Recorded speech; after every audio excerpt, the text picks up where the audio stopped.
Welcome to today headlines. Deputy CM Pawan Kalyan కు భద్రత పెంపు, Y+ escort bullet proof car కేటాయింపు. ఛత్తీస్గఢ్ విద్యుత్ కొనుగోళ్లపై కొనసాగుతున్న విచారణ, కమిషన్ చైర్మన్ తో భేటీ అయిన విద్యుత్ అధికారులు. ఈవీఎంల బదులు బ్యాలెట్లు వాడాలి, మాజీ సీఎం వైఎస్ జగన్ సంచలన ట్వీట్. ఏపీ ఎలాన్ మస్క్ లా జగన్ మాట్లాడుతున్నారు, వైసీపీ అధినేతకు టీడీపీ నేత సోమిరెడ్డి కౌంటర్.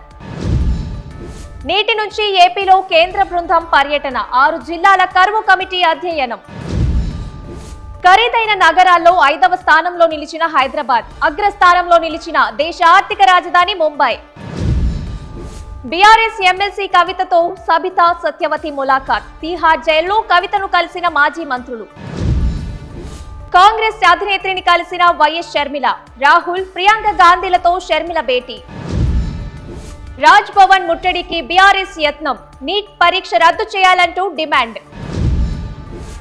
నేటి నుంచి యాదాద్రిలో సామూహిక గిరి ప్రదక్షిణ, పంచనారసింహుని ఆలయాల చుట్టూ భక్తుల తాకిడి. ఫోన్ ట్యాపింగ్ కేసులో కీలక మలుపు, ఇన్నోవేషన్ ల్యాబ్ లో హార్డ్ డిస్కులు సీజ్.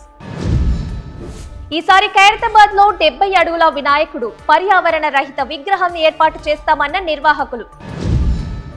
డెడ్ స్టోరేజీకి చేరుకున్న నాగార్జున సాగర్ జలాశయం, ఎగువ ప్రాంతాలలో వర్షాలు కురుస్తున్న రాని నీరు.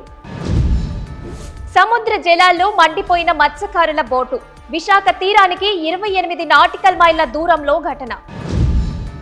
వర్షాలపై కేంద్ర వాతావరణ శాఖ కీలక ప్రకటన, 20% వర్షాలు తక్కువగా పడ్డాయని ఐఎండీ. జార్ఖండ్ లో భారీ ఎన్కౌంటర్, ఒక మహిళ సహా 4 మావోలు మృతి. మహానంది క్షేత్రంలో మరోసారి చిరుత కలకలం, ఆలయ పరిసరాల్లో సంచరిస్తున్నట్లు గుర్తింపు. T20 ప్రపంచ కప్ కు అమెరికా, వెస్టిండీస్ దేశాలు ఆతిథ్యం. ముగిసిన లీగ్ దశ, సూపర్ 8 జట్లపై క్లారిటీ. పుష్ప 2 రిలీజ్ డేట్ వాయిదా, ఆగస్టు 15 నుంచి డిసెంబర్ 6కు పోస్ట్ పోన్. ఇవి టుడే హెడ్లైన్స్. చూస్తూనే ఉండండి 6 టీవీ, సామాన్యుడి ఆరో ప్రాణం.